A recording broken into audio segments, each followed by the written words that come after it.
तो गाइस कैसे हैं आप सब लोग। सीड्स ऑफ इमोर्टैलिटी की एपिसोड 47 के साथ हाजिर हो। तो लास्ट एपिसोड के एंड पे हमने देखा था कि हमारा हियोन जो होता है वहां पर गोजो की तरफ देखता है कि गोजो फिर से उठकर खड़ा हो गया और हमारा शूर्य को वो बता रहा था कि तुम यहाँ पर मेरी तरफ देखना, मैं कैसे यहाँ पर अपनी टेक्निक्स को यूज करने वाला हूँ। लेकिन हमारा शूरा जो होता है वहां पर साइड के ऊपर चला जाता है और जाकर उस रोप को ढूंढना शुरू कर देता है कि शायद उसका कोई टुकड़ा मिल जाए। लेकिन गोजो इतनी देर में फिर से वहां पर अपनी पावर्स को यूज करते बड़ी तेजी के साथ अटैक करने के लिए आके बढ़ता है और फिर से शूरा के ऊपर अटैक करने के लिए आगे बढ़ रहा होता है। तो हमारा हियोन कहता है कि मुझे लगता है कि ये कमीना जहाँ पर अपने मर्डरस एनर्जी को यूज करके शूरा के ऊपर अटैक करने वाला है। और शूरा जो है उसे इस बात से कोई फर्क ही नहीं पड़ रहा। वो बेवकूफ वहां पर जाकर उस कपड़े को ढूंढ रहा है जो कि जल चुका है। तो वो फिर से जलाकर उसे कहता है कि लड़के अपनी डे ड्रीमिंग से बाहर निकलो, मैंने कहा कि वो कपड़ा जल चुका है, अब यहाँ पर दूसरी तरफ ध्यान दो जहाँ पर तुम्हारे पास अटैक होने वाला है। और इस बार फिर से वहां पर जो गोजो होता है फिर से अटैक करने के लिए आगे बढ़ता है और गोजो वहां पर आकर जब अटैक करता है तो हियोन को फिर से वहां पर बीच में आना पड़ता है। तो हमारा हियोन आकर उसके अटैक को ब्लॉक करता है और कहता है कि मुझे लगता है कि मेरे यंग मास्टर को यहाँ पर फिलहाल के लिए फाइट में कोई इंटरेस्ट नहीं है,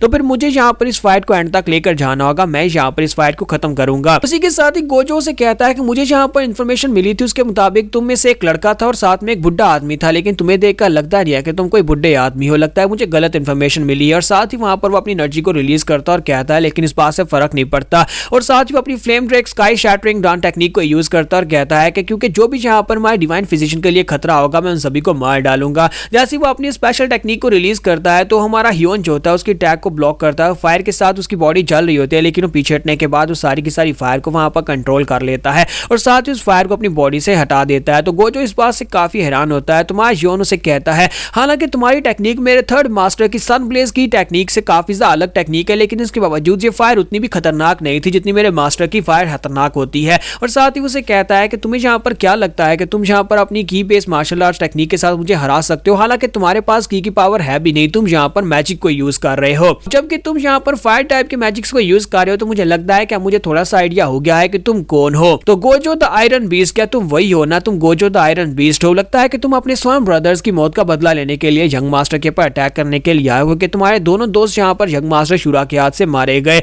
तो गोजो से कहता है कि तुमने यहाँ पर बड़ी आसानी से मेरी टेक्निक को अवॉइड कर लिया और साथ उस लड़के ने भी, इसका मतलब यह है कि तुम दोनों यहाँ पर हमारे लिए बहुत बड़ा खतरा हो। मुझे लगता है कि इसी वजह से यहाँ पर डिवाइन फिजिशियन ने पर्सनली मुझे भेजा है ताकि मैं यहाँ पर आकर इस मिशन को खत्म कर सकूं और तुम दोनों को अपने हाथों से मार सकूं। और साथ ही गोजो वहां पर अपनी पावर्स को रिलीज करता है तो हियोन उसे कहता है रुको रुको, मैं यहाँ पर तुम्हारा दुश्मन नहीं हूँ, मैं तो यहाँ पर पहली बार तुमसे मिल रहा हूँ, मेरा यहाँ पर इस हिसाब से कोई ताल्लुक भी नहीं है, लेना देना नहीं है, इसलिए मेरे ऊपर अटैक करने के लिए मत आओ। तुम्हें तो जाकर इस लड़के के ऊपर अटैक करना चाहिए क्योंकि ये लड़का तुम्हारे फोर्थ सॉवरियन को तबाह करना चाहता है। लेकिन गोजो जो होता है वहां पर हमारे शूरा की तरफ देखता है कि शूरा का फाइट में कोई भी इंटरेस्ट नहीं होता। शूरा वहां पर जाकर मिट्टी हटाकर वहां पर से रोप को ढूंढने की कोशिश कर रहा होता है। तो इसी के साथ ही हमारा गोजो जो होता है बड़ी तेजी के साथ हियोन के ऊपर अटैक करने के लिए आगे बढ़ता है, कहता है कि पहले मैं जहां पर तुम्हें मारूंगा और उसके बाद उस लड़के को मारूंगा, क्योंकि फिलहाल के लिए मुझे नहीं लगता कि उस लड़के की फाइट में कोई इंटरेस्ट है। और वो आकर उसके ऊपर अटैक करता है। जैसे वहां पर हियोन के ऊपर अटैक करता है, एक बहुत ही पावरफुल अटैक होता है और उस पावरफुल अटैक के साथ जब उसे लगता है कि उसने हियोन को मार दिया तो हियोन साइड के ऊपर चला जाता है और कहता है ऑनेस्टली मैंने जहां पर तुम्हें कहा भी कि मेरा तुम्हारे साथ कोई झगड़ा नहीं है, फिर भी तुम मेरे ऊपर अटैक करना चाहते हो।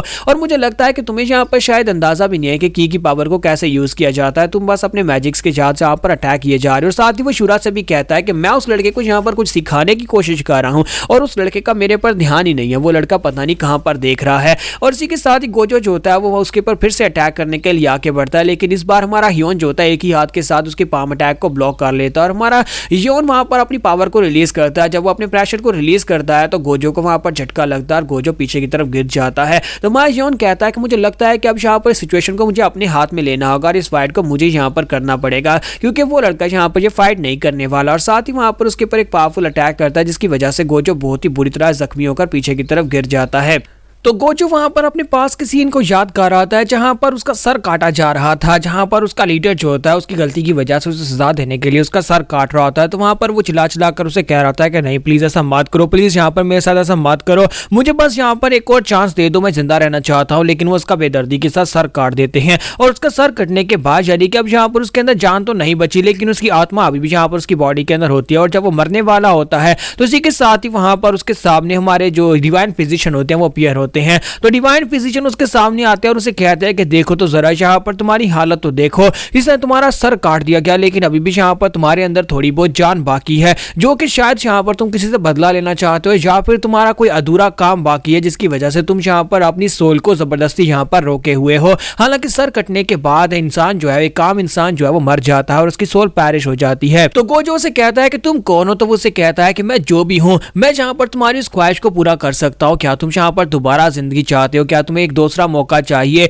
तो इसी के साथ ही उसे कहता है कि अगर तुम यहाँ पर अपने इंस्टिंक्ट्स की वजह से यहाँ पर किसी से बदला लेना चाहते हो या फिर किसी को मारना चाहते हो या फिर अपनी किसी ख्वाहिश को पूरा करने के लिए जिंदा होना चाहते हो तो मैं तुम्हारी मदद कर सकता हूँ। मैं यहाँ पर तुम्हें वो दे सकता हूँ जो तुम्हें कोई दूसरा नहीं दे सकता। मैं यहाँ पर तुम्हें ऐसे इंसान का सर दे सकता हूँ जो कि जहाँ पर तुम्हें बहुत ज्यादा पावरफुल बनाएगा। हालांकि तुम यहाँ पर अपनी इस लाइफ में मर चुके हो लेकिन तुम्हारी आधी मेमोरीज इसकी होंगी, आधी मेमोरीज उसकी होंगी। मैं तुम्हें यहाँ पर जिसका सर देने वाला हूँ वो एक बहुत ही पावरफुल इंसान है, इतना पावरफुल इंसान है कि उस पावरफुल इंसान के तुम्हारी बॉडी के अंदर आने के बाद और उसकी पावरफुल क्लिफ टेक्निक को यूज करने के बाद इंसानी दुनिया में इंसानों के पैदा हुए हैं इंसानों में से कोई भी यहाँ पर इस लायक नहीं होगा कि वो तुम्हें इस फाइटिंग में हरा सके, यानी कि कोई भी यहाँ पर तुम्हें हरा नहीं पाए। और जब भी तुम यहाँ पर फ्लेम ड्रैग की पावर्स को बारो करोगे तब यहाँ पर कोई तुम्हारे सामने टेक नहीं पाएगा। तो वो यहाँ पर फ्लेम ड्रैग की स्पेशल क्लिप टेक्निक को यूज कर रहा था और फायर के साथ अटैक कर रहा था, लेकिन इसके बावजूद वो पूरी तरह से मार खा रहा था। योन जो होता है जब उसके ऊपर अटैक करता है तो गोजो उड़ता हुआ पीछे जाकर बिल्डिंग के साथ टकराता है, वहां पर एक जबरदस्त धमाका आता है और फिर से वहां पर से वो बाहर निकलता है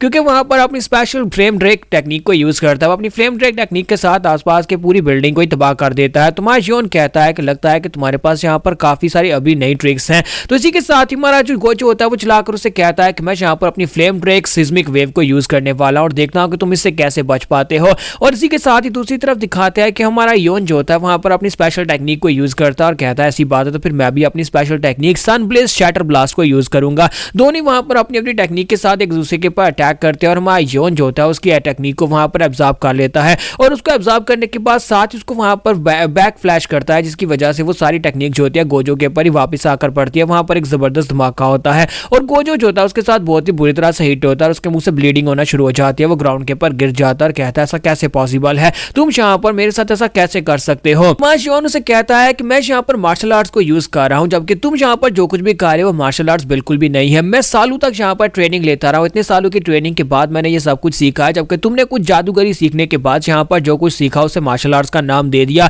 तुम्हें शायद यहाँ पर मार्शल आर्ट्स के बारे में कुछ पता ही नहीं है, जो भी तुम यहाँ पर यूज कर रहे हो वो सिर्फ जादूगरी और जादू की पावर्स हैं और वो यहाँ पर बिल्कुल भी काम नहीं आने वाली। एक ट्रू मार्शल आर्टिस्ट के सामने ये काम नहीं आएंगी। तो इसी के साथ ही जो होता है हमारा गोजो उठकर खड़ा होता है, अपने हाथों की तरफ देखता है कि उसके हाथ बर्न हो चुके होते हैं, उसके हाथ जल चुके होते हैं और इसी के साथ ही वो बड़ी तेजी के साथ अटैक करने के लिए आगे बढ़ता है और योन के ऊपर अटैक करता है, लेकिन वहां योन जो होता है उसके अटैक को अवॉइड कर लेता है। वो उसके पहले अटैक को अवॉइड करता है और उसे पीछे की तरफ उठाकर पटक देता है। वो प्योर मार्शल आर्ट्स को यूज करते हुए उसे पीछे की तरफ फेंकता है तो गोजो नीचे गिरता है। तो हमारा योन उसे कहता है कि मैं यहाँ पर तुम्हें एक मौका देता हूँ, अगर तुम यहाँ पर से चुपचाप वापस चले जाते हो तो मैं तुम्हें जिंदा रहने का एक मौका दूंगा। तुम यहाँ से चले जाओ और मैं तुम्हें तुम्हारा पीछा नहीं करूंगा, लेकिन अगर तुम यहाँ पर से नहीं जाते और तुम यहाँ पर फाइट करने का फैसला करते हो तो फिर तुम्हें मरना होगा और मैं तुम्हें खुद अपने हाथों से मारूंगा। गोजो उसकी बात को इग्नोर करते हुए बड़ी तेजी के साथ उसके ऊपर अटैक करने के लिए आगे बढ़ता है। तुम्हारा योन कहता है कि लगता है कि तुमने अपना फैसला कर लिया और तुम यहाँ पर से नहीं जाने वाले, तो फिर यहाँ पर तुम्हें मरना होगा। तो यहाँ पर हमारी एपिसोड 47 का एंड होगा और नेक्स्ट एपिसोड में देखेंगे